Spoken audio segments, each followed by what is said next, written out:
under the slogan Atta Black Around Range, and on the initiative of Ambassador Jean, with the direct evidence of the Embassy of Lebanon, and with a distinct desire and will of Lebanese women who excelled in social and humanitarian services. The Lebanese Women Council, the Lebanese Ladies Society, LLS, was designated as the Embassy of Lebanon in conjunction with International Women's Day. This council is considered a milestone in the history of the banking community. It was founded by 17 women, including Professor Grazela Macron, wife of the Ambassador Jean Macron. In the previous year 2020, this council aims at social services, giving a creative culture excellence, in addition to strengthening friendship not only between members of the banking community, but also with the upscale Kuwaiti society and other participants.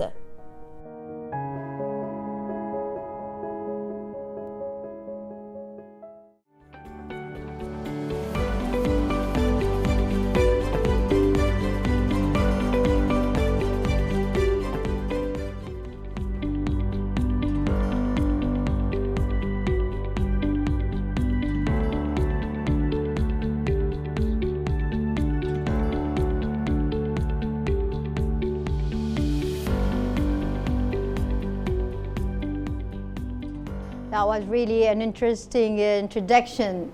Our guest today has been in Kuwait for the last 30 years. She studied journalism and marketing. She had been working with Kuwait Airways when she came to Kuwait for around 13 years. Well, I envy her for that. Active writer, writing her third novel, also about Lebanese and Middle Eastern culture. The novel takes time depending on her responsibilities and lies as a board in the social committee and her family as well. She is also a member of the Lebanese Ladies Society, LLS. So how about we welcome together Madame Jamal Jammal, Lebanese writer and a member of Lebanese Ladies Society, LLS 2020, and ask her all the questions that we have in mind. Hello and good morning, Madame Jamal. Good morning. How are you? It is really great to have you, and belated Eid Mubarak, we can say. Thank you very much. Same to you. Madame Jamal, we have seen a great introduction to you, and 13 years in Kuwait Airways. That was really, as I said, envious for me because the national airways of Kuwait is a splendid place and a splendid family together. For sure. And I think now 30 years in Kuwait, you're part of us as one of us, not just a guest, you are one of us. Of course, of course, of course. I really appreciate that feelings, appreciate Kuwait for having us. Well, we know that Lebanon and Kuwait has a long relations of friendship, brotherhood, and we really have something in common, I think. I don't know, it's in the blood or genes of us and Lebanon. But from the 60s or the 50s, Kuwait and Lebanon has been hand in hand together. So wherever you are not a guest, you are a member of Kuwait's family. So we were talking about writing and novelists and books, and I noticed that you have the Kingdom of Salt Women. What inspired you to start writing such novels? And this is your third one, right? This is my second. This is your second. The third one is coming on the way. Inshallah, we are hoping. So tell us about that. Actually, writing has always been my passion. I've been passionate about writing since a child. That's why I studied journalism earlier, but didn't work in journalism. Yes. I used to write a lot. I used to read a lot. That's how my spirit moved to a place where I wanted to express my thoughts and my feelings and my emotions in books. And used to write and keep my writing aside until have the right time to publish them. And I had the idea of your first talking, novel. talking about women in the Middle East area, As one of them, I wanted to highlight on the problems that have been faced by this group of ladies, some of the issues and the emotions and the relationship. Yeah. And this is how inspired me to start writing about women in a romantic, realistic way. This is so nice, because I know that a lot of women, or ancestors of ladies, they have stories that haven't been told to anyone. So taking those stories and putting them into a novel and introducing them to the public is something very nice and very inspiring as well. So if we can say, what you said your novels is about the women, the stories of let's say Middle Eastern women, Yes. and put it into a romantic style. Can we say it's a romance, if we can say that, novel? It is a melodrama. Okay. Okay. My first novel was actually more poetic, Okay. poetry. It's like if you're reading the book, you can see that the words are so romantic, especially talking about emotions. I like to go deep into the emotions, and I think this is one of the things that made my writing familiar, or at least people who came to know my writing or read my books, they really like it. So it takes you to somewhere else, some time. Does your books really go back in time, if you can say, your novels? Do they take us into another time, or do they speak about women nowadays? My first novel actually it speaks about The past. the past, and especially a teenager time. Okay. Okay, the first love, the first impression, the traditions, the feelings, the family trying to override the. We have a lot of problems at the Middle East area, traditions. Yeah. It's not to break to freedom, but it's in a way like trying to make a concept and trying to make a difference, or a comparison between the past and the future. The current. So it takes you, while you're reading, to a place. It takes you to a place where this really happened. Wow. And actually, it didn't happen. It's happen, only from my imagination. Yeah, it's not true. It's just let's say not realistic, but it is based on feelings that really true women in the past felt. Yes, and I love to travel, even though with the words and with the story. Nice. I like to move the characters from one place to another. That's so nice. And write about that. But maybe this is one of the things that the flying gave to me earlier. And we want to know also that your writings had led you somewhere else, from the first novel to the second, and now your third. What is it about, if we can say so? All my writings, they are in a way or another, they're still concerned about women, and Middle Eastern women, and some of the issues that are faced by those women. I like to talk about the problems that are facing the social status of some of the ladies, but in a form of story. Like I can tell about the different stages of a woman, from adolescence to maturity. What are the things that controlling, for example, a grandma? What are the things that controlling a wife?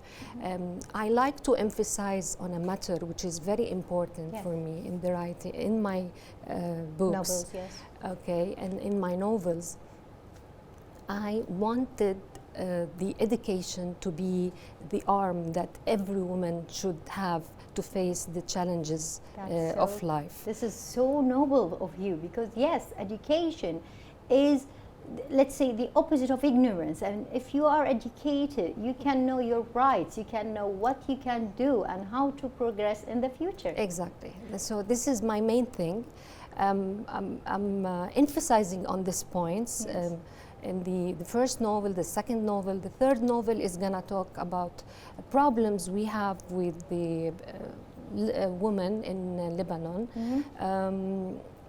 Some of them, they are, I'm trying to not change the law, but I want to highlight that Yes. there is a problem has to be solved. Well, you know something, from my experience, if I can talk about that, I know that laws are being put to be broken. This is what all of them, and Shakespeare said that one day, but we know that if there is a law or a lack of a law, the art, the novelists, the writers, they are the ones that shed the light on that, let's say, insufficient information on that law.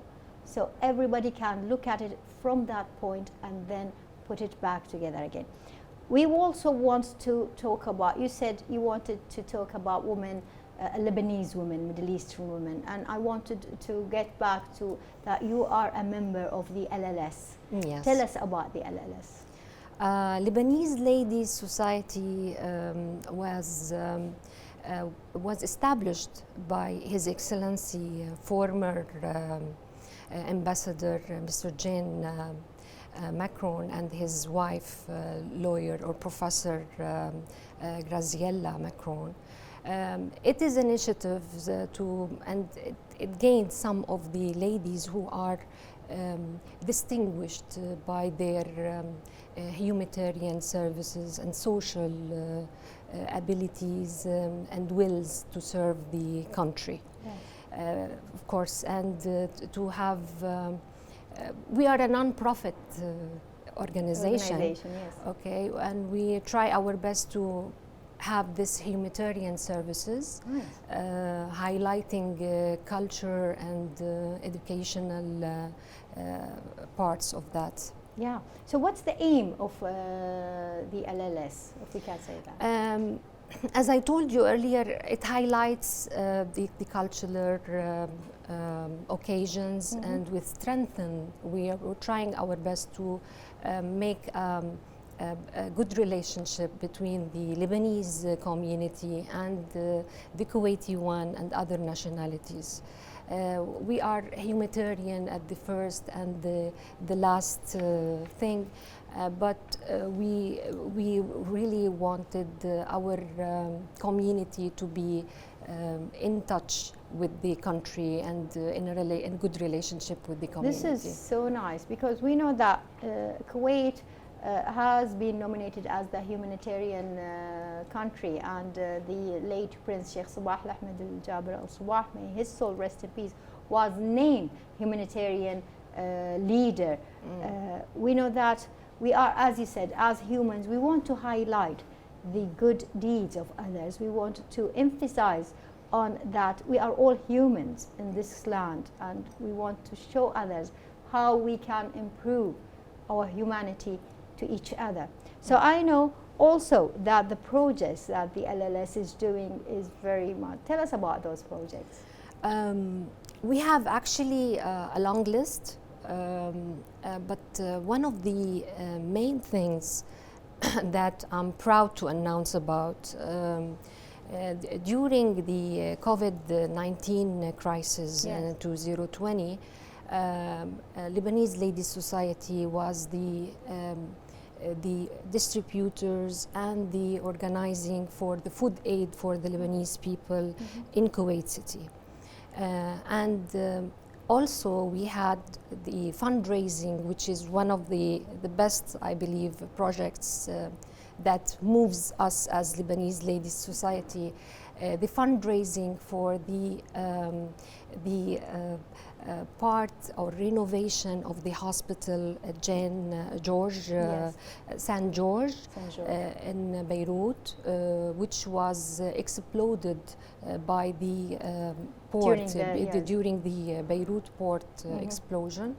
And we had the fundraising to renovate the pediatric cancer department.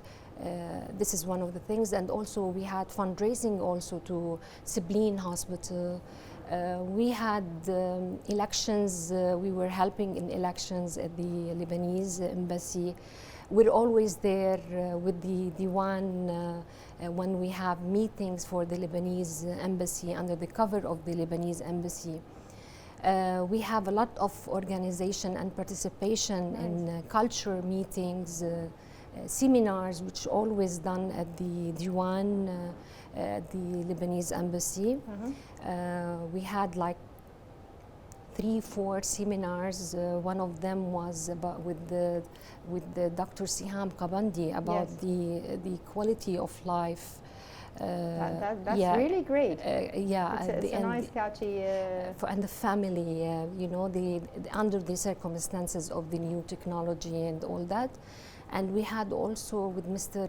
Fahd Al-Baqir a seminar also talking about new outlook and how to be optimistic about the life and the future.